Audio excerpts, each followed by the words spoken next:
Hello guys! నిన్న evening మేము విజయవాడ కనకదుర్గమ్మ టెంపుల్‌కి వెళ్ళాము. చూస్తేనే ఎంత హ్యాపీగా అనిపిస్తుందో కదా! అండ్ టెంపుల్‌లో దర్శనం అయితే చాలా బాగా అయ్యింది. అమ్మవారికి చీర పెడదామని ఈవినింగ్ టైం వెళ్ళాము. గుడి మొత్తం లైటింగ్స్‌తో ఎంత బావుందో అసలా. ఈవినింగ్ టైం కూడా భక్తులు ఎక్కువగా ఉన్నా కూడా క్యూ లైన్‌లో మాత్రం ఎక్కువ టైం పట్టకుండా దర్శనం ఫ్రీగా అయిపోయింది.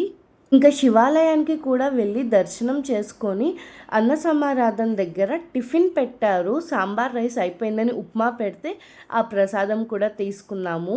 అమ్మవారిది ఈ బంగారపు గోపురం చూస్తేనే ఎంతో సంతోషము, ప్రశాంతత అనేది వస్తుంది మనకి మాత్రం. ఇంత మంచి దర్శనాన్ని ఇచ్చినందుకు దుర్గమ్మకి థ్యాంక్స్. అండ్ కనకదుర్గమ్మ మా లైఫ్‌లో ఎన్నో మిరాకిల్స్ చేసింది. ఆ మిరాకిల్స్ ఏంటి తెలుసుకోవాలంటే కామెంట్ చేయండి. అండ్ మీరు కనకదుర్గమ్మని ఎప్పుడు దర్శించుకున్నారు? మీకేం మిరాకిల్ జరిగిందో కూడా చెప్పండి. బాయ్.